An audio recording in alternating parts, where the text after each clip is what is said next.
یہ کہتے ہوئے میرے آنسو جھلک پڑے تھے۔ یہ سن کے میری والدہ نے مجھے سینے سے لگا لیا اور تسلی دی۔ میں نے کہا کہ بس چھوڑ دیں، یہ سب کچھ نہ کریں، آپ اس گھر کی بڑی ہیں، حکم چلایا کریں ان پر۔ بیٹے تو آپ کا احترام کرتے ہیں، وہ تو آپ کو کچھ نہیں کہتے کہ ہماری بیویوں کے کام کریں، پھر کیا آپ خود سے یہ سب کچھ کرتی ہیں؟ میرا شوہر اپنی ماں کو خود سے پانی پیتا بھی دیکھ لے تو وہ مجھے گھورنے لگتا ہے، کہتا ہے کہ تم میری ماں کو پانی نہیں دے سکتی، وہ خود اٹھ کر کیوں پی رہی ہیں؟ مگر میری ماں کے تو جواب ہی نرالے تھے۔ میری ماں نے مجھے پھر سے وہی لاجک دی کہ میں کسی کی بیٹی کا خیال رکھوں گی تو لوگ میری بیٹی کا خیال رکھیں گے، لیکن میرے ساتھ تو ایسا کچھ نہیں ہو رہا تھا، میرا تو کوئی خیال نہیں رکھ رہا تھا۔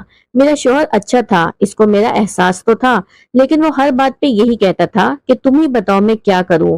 ایک دن تو کہنے لگا کہ مجھے میرے اپنے ماں باپ پیار نہیں کرتے تو تمہیں کیا پیار کریں گے؟ تم میری بیوی ہو، میں کم پیسے کماتا ہوں، گھر میں خرچ کم دیتا ہوں، اس لیے تمہارے ساتھ اس طرح ہوتا ہے، برداشت کرنا پڑے گا۔ میں اتنی قلیل تنخواہ جب اپنی ماں کے ہاتھ پہ دیتا ہوں تو وہ مجھے بھی یوں ہی گھورتی ہیں اور کہتی ہیں اتنی کم تنخواہ میں ملازمت نہیں رکھ سکتی، اس لیے اپنی بیوی کو سر پہ مت چڑھانا۔ دوسری طرف میری بھابھیوں کے نخرے دیکھتی تو میں حیران رہ جاتی، ہر ہفتے انہوں نے نیا سوٹ پہنا ہوتا۔ ایک دن تو ایک بھابھی نے مجھے یہاں تک کہہ دیا کہ تم نے ایک جوڑے کو یونیفارم بنا لیا ہے اور اپنے گھر کو اسکول جب بھی آتی ہو تم یہی جوڑا پہنا ہوتا ہے۔ دراصل میرے پاس ایک ہی اچھا جوڑا اور صاف ستھرا جوڑا تھا تو میں اکثر یہی پہن کے آ جاتی تھی۔ میں خاموش ہو گئی۔ میری امی نے کہا کوئی بات نہیں بیٹا، کپڑوں سے کیا ہوتا ہے، کپڑے تو صرف ستر پوشی کے لیے ہوتے ہیں۔ میری امی نہ صرف گھر کے کام کرتی تھی، کھانا بناتی تھی، بلکہ میری بھابھیوں کی فرمائشیں بھی پوری کرتی تھی، اور جب میرے مرحوم باپ کی پینشن آتی تھی اس میں سے ہر مہینے ان کو 5,000 دیتی اور مجھے 2,000 بھجوا دیتی تھی، جبکہ مجھے پیسوں کی زیادہ ضرورت رہتی تھی۔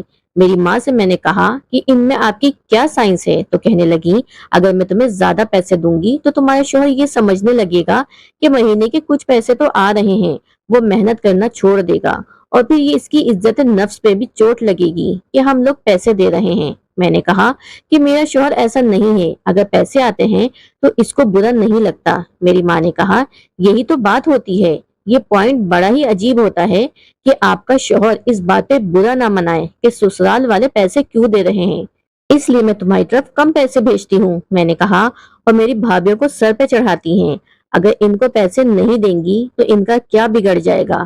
ان کے تو شوہر ان کو ہر مہینے کے خرچے کے پیسے دیتے ہیں، میرا شوہر تو مجھے ضرورت کے پیسوں بھی نہیں دیتا۔ اب مجھے میری ماں سے بھی عجیب سی چڑ ہونے لگی تھی، کہنا نہیں چاہیے پر غصہ بھی آنے لگا تھا۔ میں نے گھر آنا ہی چھوڑ دیا تھا۔ مجھے رشتہ داروں سے پتہ لگتا کہ میری ماں کی حالت بڑی بری ہے، میری بھابھیوں نے ان کا خیال نہیں رکھا۔ بیٹی تھی اس لیے کیا کرتی، ماں کا غم تو بیٹی ہی محسوس کرتی ہے۔ پھر ملنے چلی جاتی تھی، سوچتی تھی کہ ماں مجھے اپنے بارے میں بتائے گی تو اس کا دل ہلکا ہو جائے گا، لیکن وہ ہمیشہ یہی کہتی تھی کہ سب کچھ ٹھیک ہے، اللہ کا شکر ہے، سب کچھ ٹھیک ہے۔ ایک دن میں نے سالن میں نمک زیادہ کر دیا، میری ساس نے مجھے اتنی باتیں سنائی یہاں تک کہ مجھے دھکا دیا اور میرا سر دیوار سے جا لگا۔ دیوار پہ ایک ٹوٹا ہوا کیل لگا ہوا تھا جو میرے سر میں لگ گیا، اتنا زیادہ خون بہنے لگا، مجھے میرے شوہر ڈاکٹر کے پاس لے گیا تو اس نے کہا کہ ایک ٹانکا بھی لگے گا۔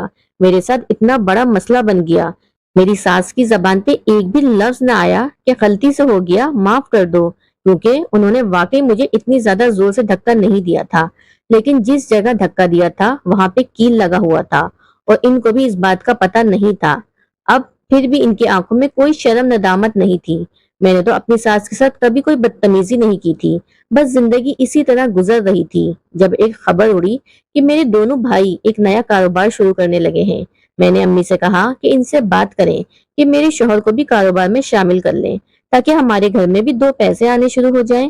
میرا شوہر بھی کاروبار کرنا چاہتا تھا، اس کے پاس سرمایہ کم تھا، اس لیے وہ کہتا تھا کہ کوئی چھوٹا سا کاروبار کروں گا، لیکن اگر میرے دونوں بھائی اسے اپنے ساتھ ملا لیتے تو کاروبار مزید بڑا ہو جاتا اور تینوں کا فائدہ ہوتا۔ لیکن میرے بھائیوں نے صاف انکار کر دیا کہ انہوں نے کہا یہ بڑا ہی بدقسمت ہے، اس کو اگر ہم نے اپنے ساتھ لگا لیا تو ہمارا کاروبار خراب ہو جائے گا۔ مجھے اس بات سے بڑا ہی افسوس ہوا۔ میری ماں نے بھی میری سفارش کی لیکن میرے بھائیوں نے بات نہیں مانی، ان کو تو یہ بھی پرواہ نہیں تھی کہ ان کی بہن کا گھر ہی تھوڑا بہتر ہو جاتا۔ مجھے بہت دکھ ہوا۔ میری ماں نے کہا سب اللہ پہ چھوڑ دو۔ میں اب تنگ آ گئی تھی مایوس ہو گئی تھی، مجھے سب کچھ عجیب لگنے لگا تھا۔ مجھے میری ماں پہ بھی غصہ آتا تھا کہ میری ماں ساری زندگی معصوموں کی طرح گزارتی رہے گی۔ میرے بھائیوں نے کاروبار شروع کیا۔ اب میرے شوہر نے بھی کہا کہ پیسے کم ہیں، کاروبار چھوٹا ہے، لیکن آمدن پہ فرق ضرور پڑے گا۔ میں نے اللہ سے دعا کی اور اپنے شوہر کو کہا کہ میں آپ کے ساتھ ہوں، آپ پریشان مت ہوں، سب کچھ ٹھیک ہو جائے گا۔ میرے شوہر نے کاروبار شروع کر دیا۔ شروع میں کچھ اچھا نہیں جا رہا تھا۔ میرے بھائیوں نے کہا کہ ان کا سب کچھ بہت اچھا چل رہا ہے، ہمارے تو دن پھر گئے ہیں۔ میں ہمیشہ یہی سوچتی رہتی تھی کہ بروں کے ساتھ ہمیشہ اچھا کیوں ہوتا ہے۔ میں اپنے سسرال میں بہت زیادہ کام کرتی تھی، بیمار رہنے لگی تھی۔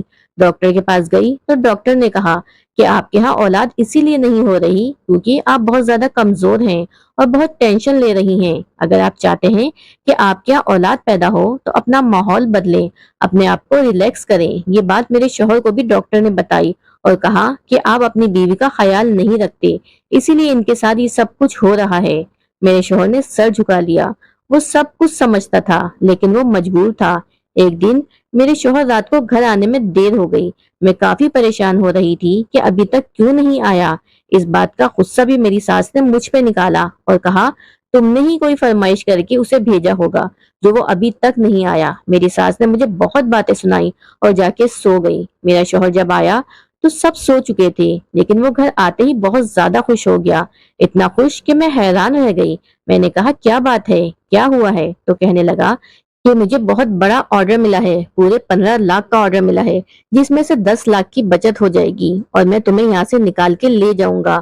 ہم اپنا چھوٹا سا گھر لے لیں گے جہاں پہ صرف ہم دونوں میاں بیوی رہیں گے۔ میرے پاس پیسے نہیں تھے، میں مجبور تھا، لیکن اب میں مجبور نہیں ہوں۔ ان لوگوں نے مجھے ایڈوانس بھی بھیج دیا ہے۔ میں تو فوراً سجدے میں گر گئی اور خوشی سے میری آنکھوں میں آنسو آ گئے۔ میرے شوہر نے بھی جی توڑ محنت کی اور وہ بڑا آرڈر پورا کر کے دیا۔ میرے شوہر کا کام ان لوگوں کو پسند آ گیا اور وہ میرے شوہر سے اور بھی زیادہ آرڈر بنوانے لگے۔ بہت قلیل عرصے میں میرے شوہر نے ترقی کے منازل طے کر کے ایک الگ گھر بھی لے لیا۔ میری خوشی کی انتہا نہ رہی۔ جب میں اپنے گھر میں گئی تو میرے کمرے میں اے سی بھی لگ چکا تھا، فرنیچر بھی نیا تھا۔ میں اللہ کا بار بار شکر بجا لاتی تھی کہ اس نے میری دعائیں سن لی تھی۔ ابھی بھی میری آنکھوں میں آنسو تھے لیکن خوشی کے۔ میں نے یہ بات اپنی امی کو بتائی۔ اگلے دن وہاں گئی تو وہاں کے حالات ہی اور تھے کیونکہ میرے بھائیوں نے جو کاروبار شروع کیا تھا ان کو نقصان ہو گیا تھا۔ انہوں نے اپنی بیویوں کے زیور بھی لگا دیے تھے اور گھر کو بھی گروی رکھ دیا تھا۔ اب وہ لوگ گھر بھی واپس مانگ رہے تھے اور ان کی بیویاں بھی ان کے سر کھا رہی تھی کہ ہمارے زیور واپس لا کے دو، تم نے تو کہا تھا کہ پیسے ڈبل ہو جائیں گے تو ان سے اور زیادہ زیور لا کر دیں گے۔ گھر میں لڑائی پڑی ہوئی تھی۔ میں نے امی کو اپنی بات بتائی تو میری امی حیران ہوئی۔ انہوں نے مجھے کہا کہ میں نے کہا تھا نا بیٹا کہ صبر کا پھل میٹھا ہوتا ہے اور اچھے لوگوں کے ساتھ ہمیشہ اچھا ہی ہوتا ہے۔ میں نے تو کسی کے ساتھ بھی برائی کا معاملہ نہیں مانگا تھا، لیکن اوپر والا بھی تو ہے نا جس کا انصاف سب سے زیادہ بہتر ہے۔ میرے شوہر کو ایک بڑا آرڈر کیا ملا، اس کا نام اتنا مشہور ہو گیا تھا کہ اس کو اب اور بڑے بڑے آرڈر ملنے لگے تھے۔ ہم لوگوں نے الگ گھر لے لیا اور ہم لوگ وہاں پہ شفٹ ہو گئے۔ میری ساس کے لیے یہ سب بہت عجیب بات تھی۔ میرے شوہر نے کہا کہ میں دیکھ رہا تھا کہ آپ لوگ میری بیوی کے ساتھ کیا رویہ رکھ رہے تھے، میں خاموش تھا۔ آپ لوگوں کا جو حق مجھ پہ ہے میں ادا کرتا رہوں گا، لیکن میری بیوی کا بھی مجھ پہ کوئی حق ہے اور یہ حق میں اسے ضرور دوں گا۔ ہم لوگ الگ ہو گئے، ہماری زندگی بہتر ہو گئی۔ ہم نے ایک فیصلہ کیا اور میری ماں بھی میرے ساتھ رہنے لگی۔ میں ان کو چارپائی سے اٹھنے بھی نہیں دیتی۔ اللہ کے کرم سے میرے ہاں امید بھی ہے۔ ایسا لگتا ہے کہ زندگی میں سب کچھ ٹھیک ہو گیا ہے۔ میری ماں سچ کہتی تھی کہ صبر کرنے والوں کے لیے بہت بڑا انعام ہے اور وہ مجھے مل رہا ہے۔ بے شک جو ماں باپ کی عزت اور قدر کرتا ہے، اس کا احترام کرتا ہے، ان کی فرما برداری کرتا ہے، اللہ تعالیٰ اس کا اجر آخرت میں تو دے گا ہی، اس دنیا میں بھی ضرور دے گا انشاءاللہ۔